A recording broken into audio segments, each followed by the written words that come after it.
이제 아침 저녁으로 날씨가 좀 선선해지고 있어요. 이제 가을이 다가오고 있다는 그런 증거입니다. 근데 가을하면 우리는 나무에 주렁주렁 달려있는 홍시를 생각하게 됩니다. 그렇죠? 잎이 다 떨어져서 앙상하게 나온 그 나무에 빨간 그 홍시만 이렇게 주렁주렁 달려있는 그런 그 나무를 이렇게 연상하게 됩니다. 그뿐인가요?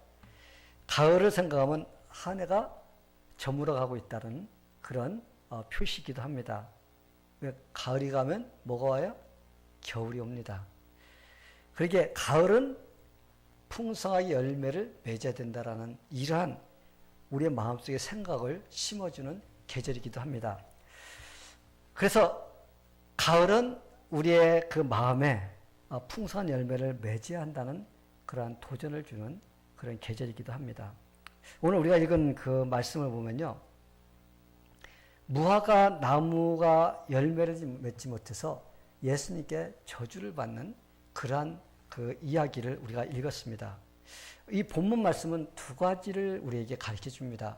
첫 번째는 열매를 맺지 못하면은 이러한 무화과 나무 같은 그 심판을 받을 수밖에 없다라는 것을 우리에게 가르쳐 주고, 또 한쪽에서는 예수님께서 우리에게 보여주신 그 믿음대로 우리가 그 믿음을 가지고 간구하면은 그러한 믿음대로 이루어진다라는 이러한 것을 우리에게 가르쳐 줍니다.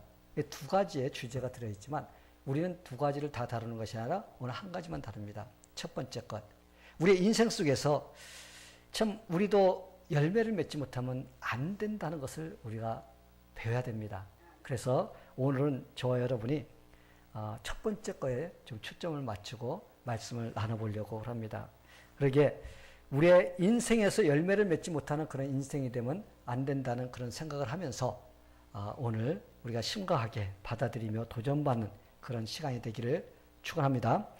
예수님은 베다니에 주무시고 이른 아침에 이제 예루살렘으로 들어가십니다. 근데 아마 아침에 일찍 이렇게 나가셨던 것 같아요. 그래서 아침에 아무것도 드시지 않고 가셨기 때문에 아마 몹시 시작하셨던 것 같습니다.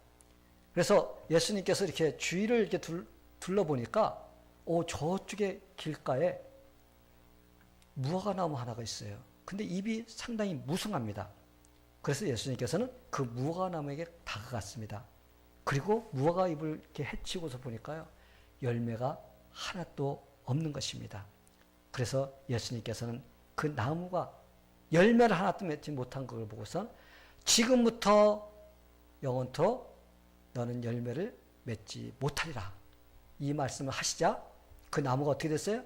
즉시로 말라서 죽었다고 이렇게 성경은 기록하고 있습니다. 이 무화과 나무의 저주의 사건은요, 믿는 자들에게 큰 경종을 울려주는 그러한 사건이라고 우리가 봐야 됩니다. 왜?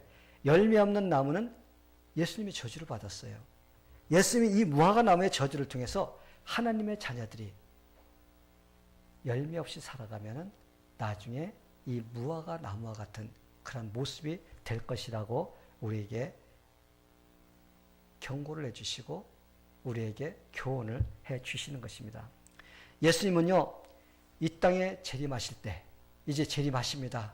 언제 오실지 몰라요. 오늘 밤에 오실지, 내일 오실지, 1년 있다 오실지, 10년 있다 오실지, 그건 아무도 모릅니다. 그러나 예수님께서 천사장의 나팔소리와 함께 이 땅에 재림하실 때는, 그때는 우리 예수님께서는 은혜의 주님이 아니라 그때는 심판의 주님으로 오십니다. 그래서 모든 민족을 다 앞에다 모으고 예수님께서 심판을 하시게 됩니다. 그때 예수님께서 내가 너를 위해서 십자가에서 죽었는데 너는 나를 위해서 무엇을 했느냐라고 하시면서 열매를 보여달라고 그러실 것입니다. 근데 아무것도 없이 나만 잘 먹고 잘 살다 왔습니다. 그러면은 예수님께 심판을 면치 못하게 되는 것입니다. 성도 여러분, 왜 크리스찬들이 열매를 맺으면서 살아야 될까요? 그 이유는요, 창조주이신 하나님께서는요, 이 세상에 창조하신 모든 만물 다 목적이 있어서 만들어 주셨다는 것입니다.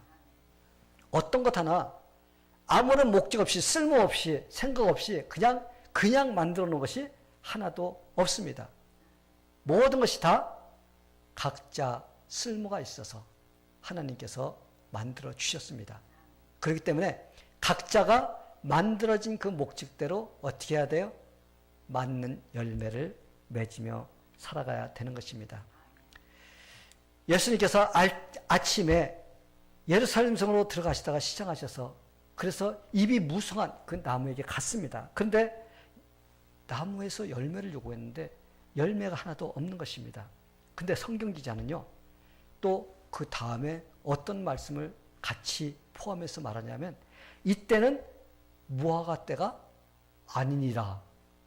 여러분, 무화과의 때가 아닌데 예수님께서는 당연히 철이 아니기 때문에 열매를 맺지 못하는 것은 여러분 당연하지 않아요? 열매가 없는 것이 당연한데, 근데 왜 예수님께서는 그에게 가서 열매를 요구하셨을까요? 그리고 열매를 내어놓지 못하자 무화과 나무를 저주하셨을까요? 사람들이 이 말씀에 대해서 되게 좀 의아해합니다. 그리고 오해를 많이 하고, 그래서 마음속에 불신의 마음까지도 품는 이런 귀절입니다. 그러게 우리는요, 이 말씀을 잘 이해를 해야 돼요. 잘 깨달아야 됩니다. 왜 예수님이 철도 아닌 무화과 나무에게 열매를 요구하셨는지를 우리가 알아야지 우리는 이것을 통해서 교훈을 받을 수가 있습니다. 이스라엘은요, 기후와 철에 따라서 1년에 6월달하고 9월달 두 번을 무화과 나무 열매를 얻는다고 합니다. 그리고 무화과 나무의 특성은요, 열매를 맺으면서 뭐가 나오냐? 잎이 나오게 돼 있어요. 그래서 잎이 무성하다는 것은 열매를 갖고 있다라고 표시하는 거나 마찬가지인 것입니다. 그래서 분명히 나는 열매를 갖고 있습니다라고 잎이 착 표출하고 있는데, 정작 가서 열매를 찾으니까 열매가 하나도 없었다는 것입니다. 성도 여러분,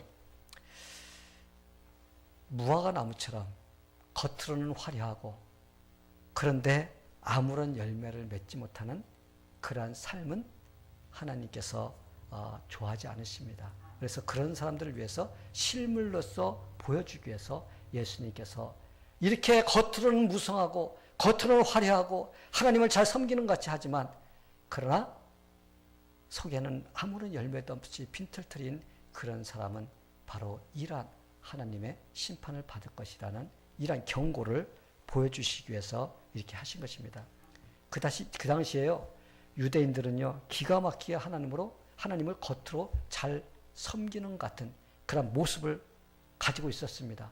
형식적으로 하나님을 잘 섬기는 그런 사람들 같이 보였습니다. 그들은 자신들이 하나님이 택한 백성이란 그런 자부심 때문에 그들은요, 얼마나 자존심이 강하고 이방 사람을 무시하고 목이 굳어져서 뻣뻣해져 가지고 교만스럽게 하는지 모릅니다. 그들은요, 희생제사를 드리기 위해서 성전에요, 늘 들락날락거립니다. 오늘날로 말하면 우리가 성경책 들고 어디를 드나드는 거예요? 교회를 드나드는 겁니다.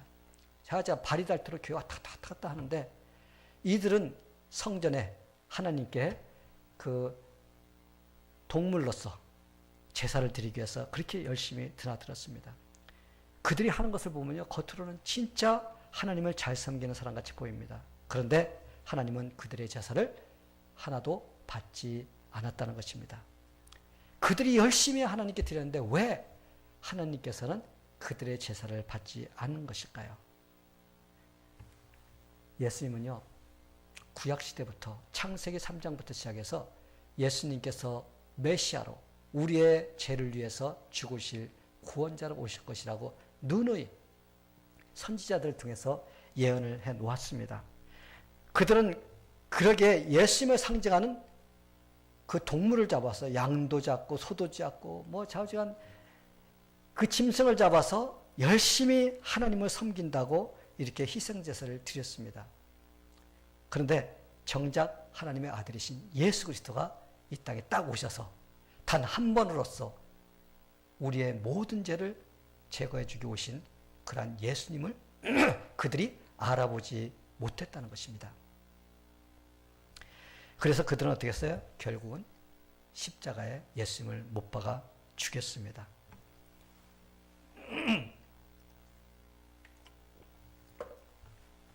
겉으로는 그들이 얼마나 보기에 하나님을 잘 섬기는 사람같이 보였나요? 겉으로 보기에 그들이 얼마나 경건하게 보였나요? 근데 사실은요, 메시아를 거부한 그런 사람들이었던 것입니다.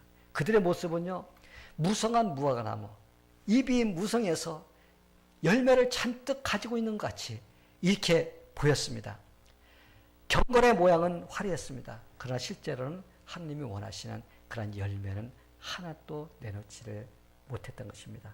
그들은 입으로요, 그리고 형식적으로요, 하나님을 잘 섬기는 것 같이 이렇게 보였던 것입니다. 그러기에 예수님은 이 무화과 나무를 통해서 이들이 지금 하고 있는 겉으로만 하나님을 섬기는 이런 형식적인 것, 이것은 잘못된 것이라는 것을 보여주기 위해서 무화과 나무의 저주의 사건을 이루어 주셨던 것입니다. 성도 여러분, 그렇다면 이 말씀이 꼭 유대인들에게만 이게 주시는 경고일까요? 아닙니다.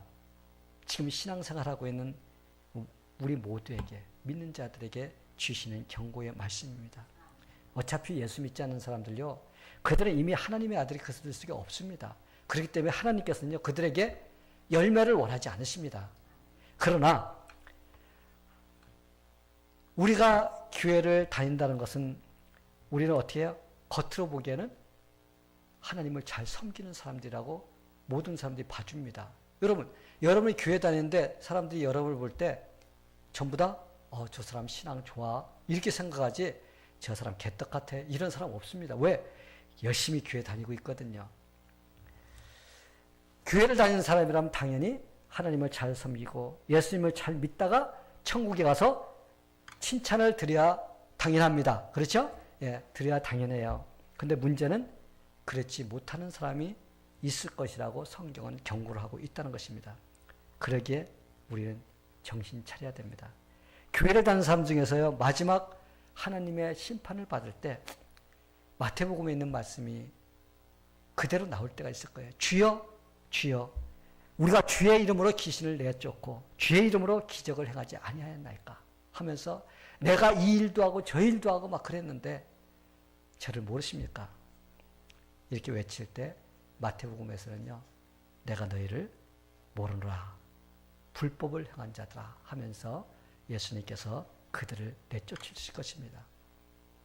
성도 여러분, 우리가 성경을 보면요, 지혜롭지 못한 처녀 5명과 또 지혜로운 처녀 5명이 나옵니다. 지혜로운 처녀들은 기름과 등을 준비해서 예수님이 오실 때를 기다리고 있어요.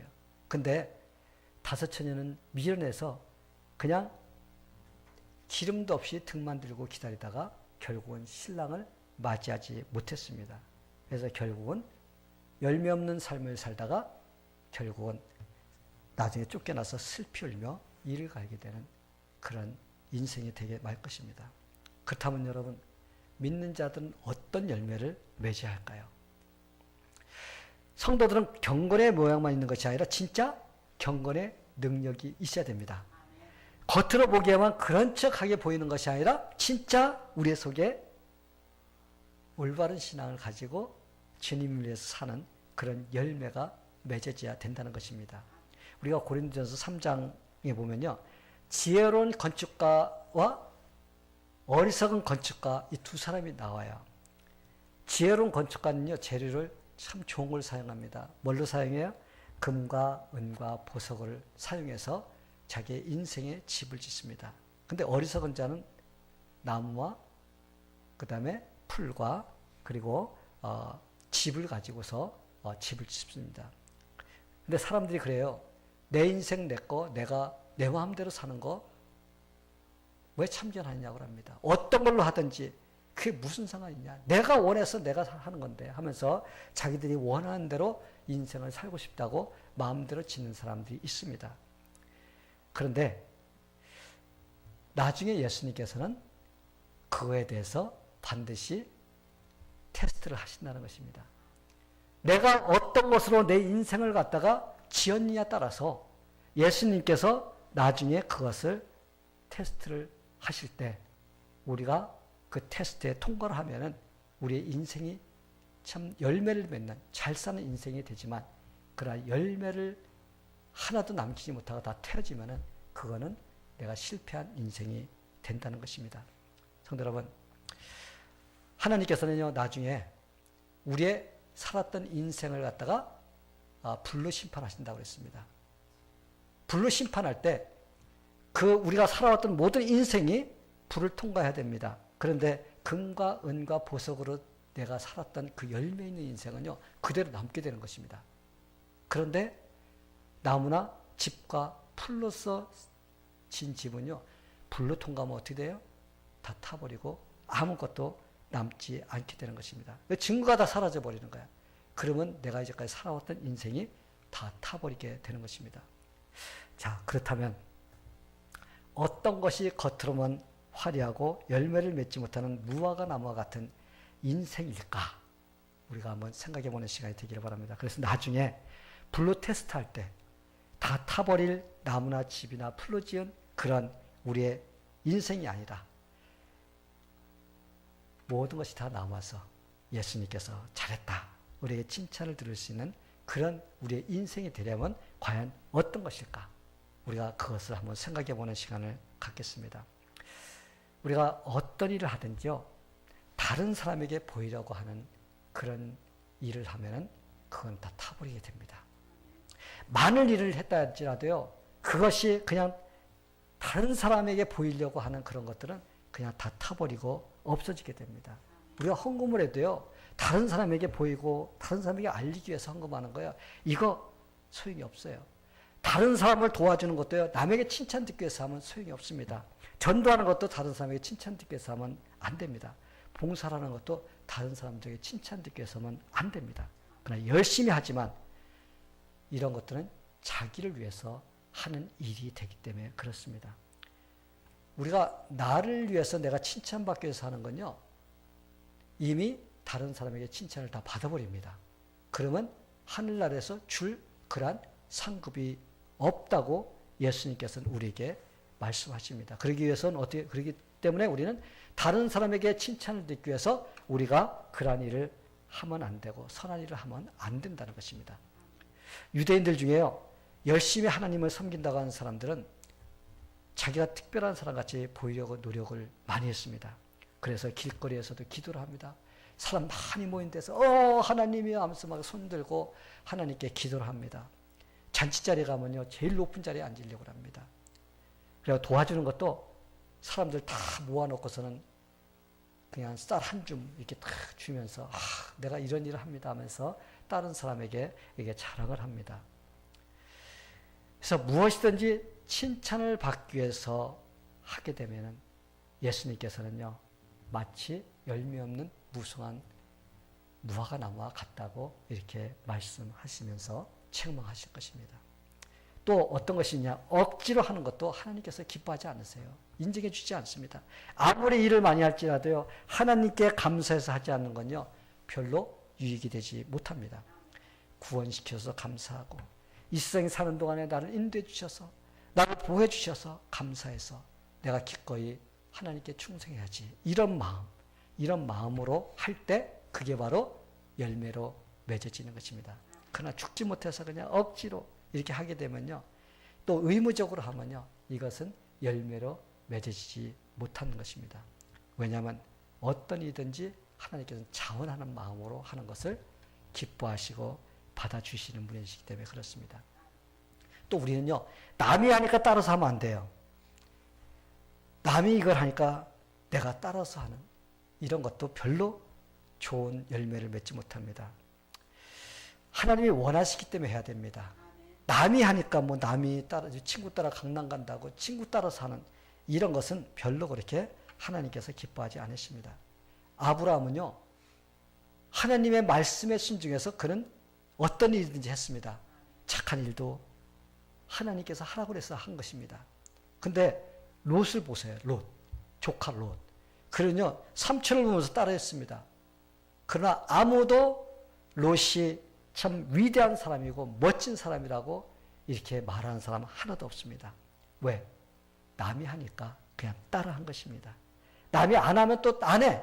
남이 하면 또 따라해. 이렇게 하는 것이 아니라 내 중심에서 하나님께서 주신 은혜에 감사해서 내가 최선을 다해서 이렇게 할 때 그것이 타지 않는 공력이 되는 것입니다. 이게 바로 하나님께서 인증해 주시는 공력인 것입니다. 자, 그렇다면 타지 않는 금과 은과 보석으로 지어지는 집, 그 열매, 이런 것들은 어떤 것일까요? 이 세상에 살면서요, 주의 이름으로 하는 거예요.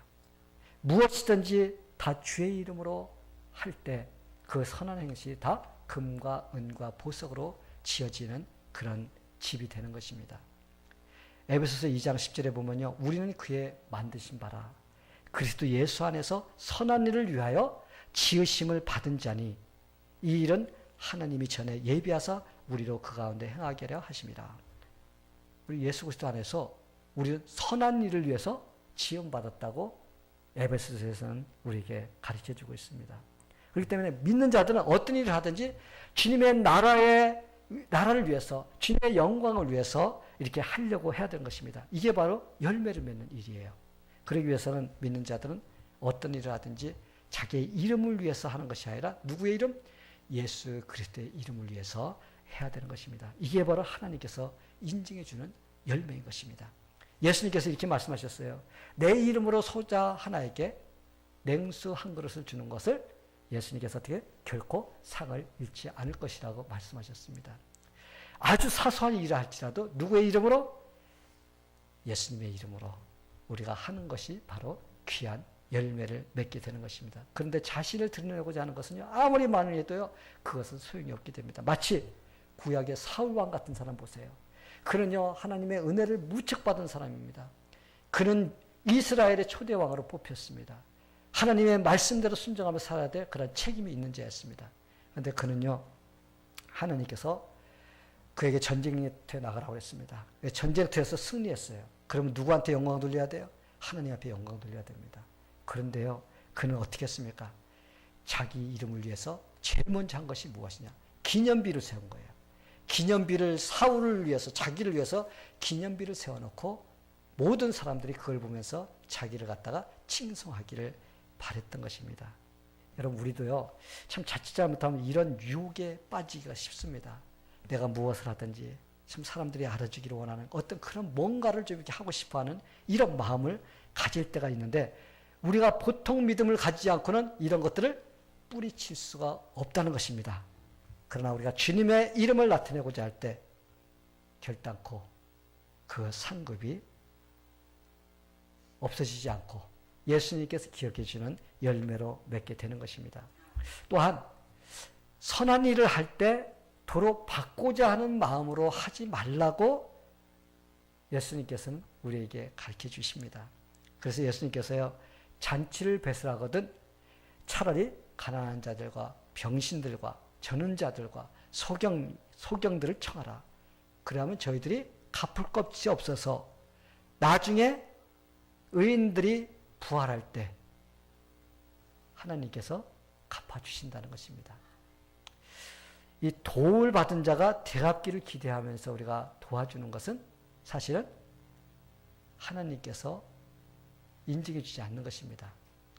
우리가 다른 사람을 도와줄 때는 하나님께서 나에게 갚아주실 것이라는 이런 생각을 하면은 우리는 그냥 아무런 마음 없이 도와줄 수가 있게 됩니다. 근데 사람의 마음이란요, 다른 사람에게 무엇인가를 줄 때는 그 사람이 나에게 다시 무엇인가를 되돌려 주기를 기대하면서 이렇게 하려고 하는 그런 마음이 있다는 거예요.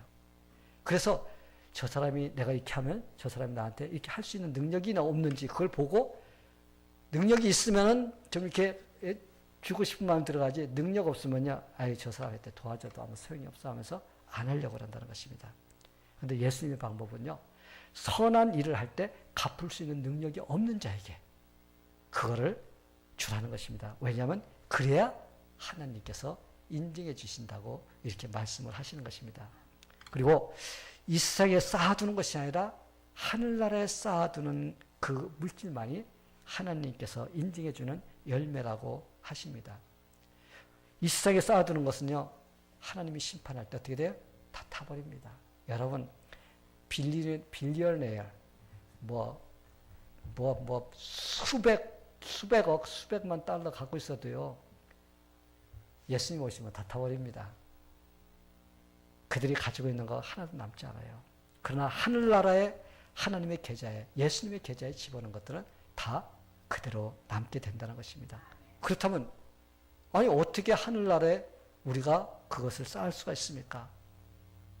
이 세상에 사는 동안에는요, 우리가 하나님 나라를 위해서 사용되는 물질, 들여지는 물질, 이것이 바로 하나님의 영광을 위해서 쓰여지고 또 하나님의 나라를 위해서 쓰여지는 그러한 소중한 물질이 되는 것입니다. 성도들이 하늘에 쌓는 물질을 통해서 하나님은 이 세상에서 하나님의 나라를 확장해 나가고 하나님의 영광을 위해서 사용하시는 그런 일로 하나님께서 사용하시는 것입니다. 그렇기 때문에 하나님께서 인증해 주는 열매가 되는 것입니다. 또 어떤 것을 먹고 마시든 모두 주님의 나라를 위해서 하고자 하는 그런 마음으로 해야 되는 것입니다. 이 세상에 사는 동안에요, 내가 하는 모든 것이 주님의 나라와 연관돼야 돼요. 내가 건강하려고 하는 것도 내가 하나님의 영광을 위해서 살기 위해서 건강을 찾아야 됩니다. 내가 무슨 맛있는 거 먹으려고 해도요, 그거 먹고서 건강해서 주님을 위해서 살고자 하는 그런 마음으로 해야죠. 그냥 먹는 것이 즐겁고, 노는 것이 즐겁고, 하는 것이 즐겁고, 이래서 즐기면요, 그거는 다 타버리고 없어지는 거예요. 우리는 무엇을 먹든지 무엇을 마시든지 내 자신을 위해서 하는 것이 아니라 하나님의 영광을 위해서, 하나님의 나라를 위해서라는 그거에 같이 연결이 돼서 내가 할 때 거기에서 맺어지는 열매, 이것이 바로 하나님께서 인증해 주시는 그런 귀한 열매가 되는 것입니다. 그런데 우리가 이렇게 하는 일들이 이 세상에 사는 동안 열매를 맺는 것을 볼 수도 있고 보지 못할 수도 있다는 것입니다.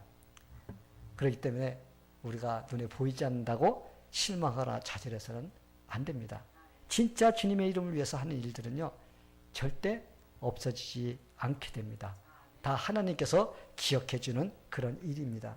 사랑하는 성도 여러분, 믿는 자들은 하나님이 인정해 주신 열매를 맺으며 살아야 됩니다. 아멘. 이 세상에 아무리 많은 것을 이룬데도요, 하나님께서 인정해 주지 않는 그런 일은요, 마지막에 다 없어져 버립니다. 다행히도 구원받은 사람이라면 부끄럽게 롯과 같이 부끄러운 구원을 받을 수 있겠지만, 그러나 만약에 구원받지 못한 사람이라면 진짜 후회를 해도 소용이 없게 되는 것입니다. 하나님은요, 각자에게 많은 능력을 주셨습니다. 자기가 할 수 있는 그 일을 동원해서 최선을 다해서 주님과 그의 나라를 위해서 열심을 다해서 살아야 됩니다. 그럴 때 그 모든 것들이 열매를 맺을 수가 있어요. 저는 아까 참 김선희 집사님 말씀하시는 거 보고 좀 마음에 감동을 받았습니다. 참 교회에서는 지금 오선교사를 위해서 그 선경험을 보낼 수가 없으니까 자기가 좀 그 초콜릿을 사가지고 팔아갖고 선경험을 보냈다는 이런 마음. 참 이게 바로 그 마음이 바로 하나님께 드리고 싶어하는 마음. 선교를 좀 협조하고 싶은 마음. 이게 바로 우리가 무엇을 먹든지 무엇을 마시든지 내가 무엇을 해가든지 바로 하나님의 나라를 위해서 연결되는 바로 이러한 일인 것입니다. 성도 여러분, 우리가 하나님께서 인정해 준 열매를 맺으려면요, 끝까지 충성해야 됩니다. 하다가 중간에 포기하면요, 모든 것이 다 허사가 되어버립니다. 우리에게 맡겨진 일도 끝까지 해야지, 끝까지 충성해야지 그 열매가 맺어지게 됩니다. 이런 이야기가 있었습니다. 알렉산더 대왕하면 여러분 아마 많이 들어봤을 거예요. 알렉산더 대왕이요, 대단한 사람입니다. 그 사람 전쟁했다면 막 이기는 그런 사람인데, 이분이 한 번은 전쟁에 졌어요. 그래서 이분이 도망을 가야 됩니다. 근데 다른 군사들은요, 다 도망가 버렸습니다. 근데 그가 한 명, 그 병사를 데리고 그 무거운 그 덩어리 하나를 갖다가 그 말 안장, 자기가 탔던 그 말 안장 밑에다가 그걸 갖다 숨겨가지고는 그걸 병사 하나에게 끌고 가라고 했습니다. 근데 전쟁통에 이 말이 제대로 먹지를 못해서 가다가 비실비실하다 어떻게 했어요? 그냥 푹 쓰러져서 죽어버렸습니다. 그러니까 이 병사는요, 그 말이 죽으니까 그 말이 싣고 가던 그 덩어리를 갖다가 자기 등에다 지고서는 걷기 시작합니다. 걷고 또 걷고 그래서 드디어 목적지에 도착을 했습니다. 목적지에 도착했을 때 이 알렉산더 대왕이 그 병사에게 병사! 지금 자네가 지금 어깨에다 메고 온 그것이 무엇인지 아는가? 병사가 모릅니다. 금덩어리였습니다. 금덩어리 큰 것을 갖다 그에게 맡겼는데 그는 그것이 뭔지도 모르고 그 알렉산더 대왕이 자기에게 그걸 시켰기 때문에 어떻게 했어요? 죽을 똥말똥 그것을 끝까지 지고 왔습니다. 후에 알렉산더 대왕은 자기가 다시 힘을 얻고 그래서 자기의 왕위를 되찾고 전쟁에서도 승리를 했습니다. 그때 그는 그 병사를 불렀습니다. 병사를 불러가지고 칭찬해 줬습니다. 끝까지 내 명령에 순종하고 그 일을 수행했기 때문에 내가 자네에게 자네가 그렇게 무겁게 메고 왔던 그 덩어리, 금덩어리를 내가 자네에게 주겠네 하면서 그 금덩어리를 줬다고 합니다. 할렐루야? 예. 여러분, 이렇게 세상에서도요, 끝까지 충성하는 사람은 이런 보상을 받게 됩니다. 사랑하는 성도 여러분, 주님은요, 저와 여러분을 위해서 십자가에서 죽으셨습니다. 우리는 이런 은혜를 받을 자격이 없어요.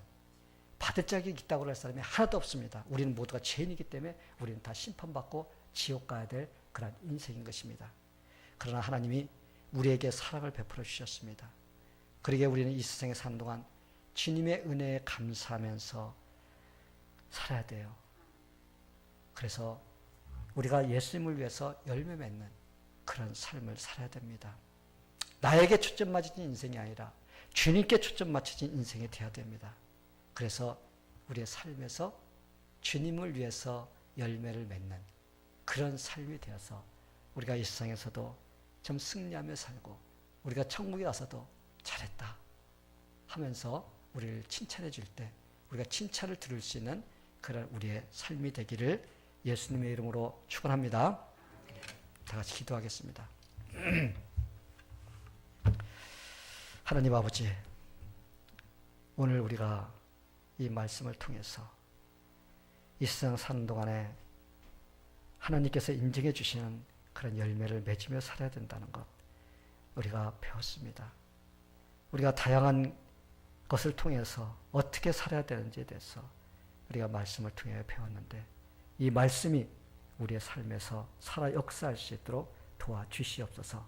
그래서 우리가 이 세상 살면서 겉으로는 화려하고 뭔가를 맺는 것 같지만 나중에 열매가 없어서 하나님께 꾸중든 그런 인생이 되지 않도록 도와주시옵소서. 우리의 삶이 풍성해서 하나님께만 영광을 돌리는 그런 삶이 되게 하여 주시옵소서. 예수님의 이름으로 기도하옵나이다. 아멘.